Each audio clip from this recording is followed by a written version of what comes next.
Direto de Londres, hoje entrevista Daniel Rezende, diretor brasileiro do filme Bingo, o Rei das Manhãs, que chega aqui no Reino Unido para contar um pouquinho da história, da nossa cultura dos anos 80, anos 90 no Brasil. Tudo bem, Daniel? Tudo ótimo. O que a gente pode contar, adiantar para o público aí desse filme?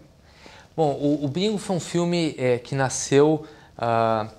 primeiro que estava procurando um projeto, para ser o primeiro projeto como diretor, e eu queria um pouco falar da nossa cultura, queria falar um pouquinho da cultura pop brasileira. Eu acho que o nosso cinema, de alguma forma, ele está sempre ali flertando com os temas sociais, com os temas políticos, com os temas econômicos, com os temas regionais, mas a gente não olha muito para a nossa cultura pop.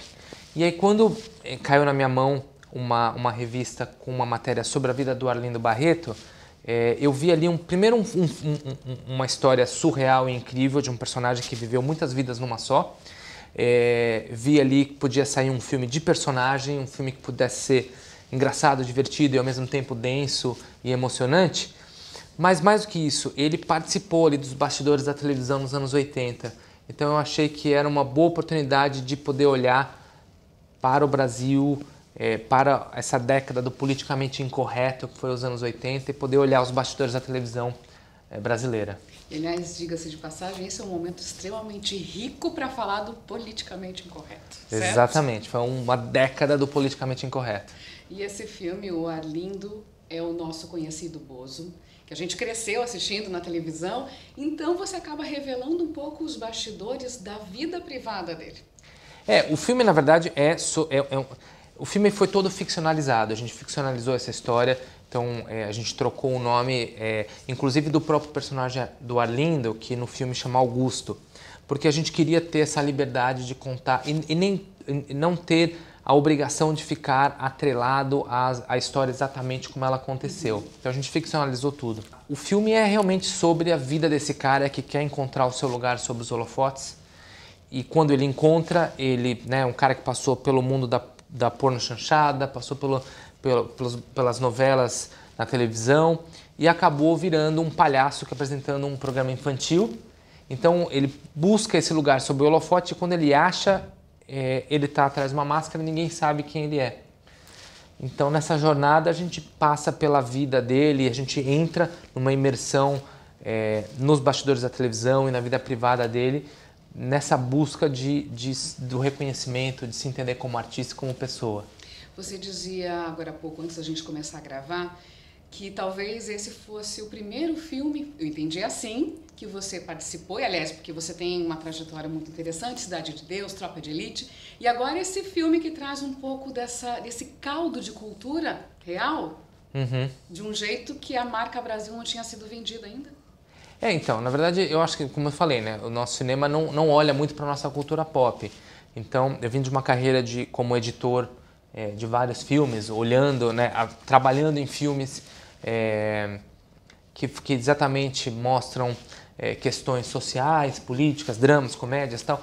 E eu achava que não se faz muitos filmes no Brasil como é o Bingo, que é um filme...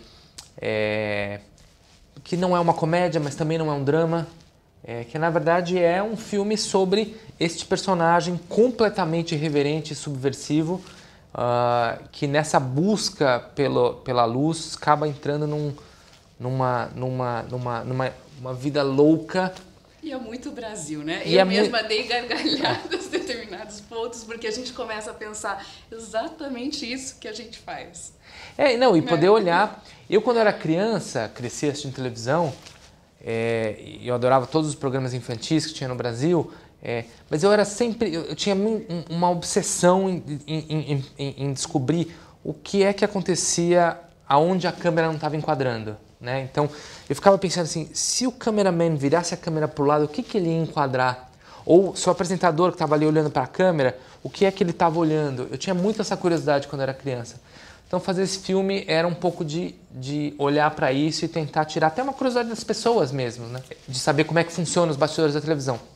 E também de poder olhar a época do politicamente incorreto, até para a gente poder ver hoje, a gente vive esse extremo oposto nesse momento em que a gente é obrigado a ser politicamente correto 100% do tempo. Julgado o tempo todo também, né? E aí, como é que era numa época em que isso não era assunto, né? Em que você podia... Tem os seus prós e contras, evidentemente, não estou dizendo que um é melhor que o outro, mas seguramente você tinha uma liberdade maior de se expressar e você podia ser um pouquinho mais louco. E uma coisa me chamou muita atenção, você um pouco antes comentou aqui com a gente também, que isso fala da vida real no sentido de os sentimentos que a gente tem como pessoa, os sentimentos que as famílias têm, a culpa que a gente carrega por não estar dando conta, né? E é a mesma do que era, continua sendo. Exatamente. E aí, eu acho que o filme, o recorte que a gente faz, que é do Augusto, que é o recorte do artista que quer ser reconhecido, luta pelo aplauso, quer o seu lugar sob os holofotes e no palco.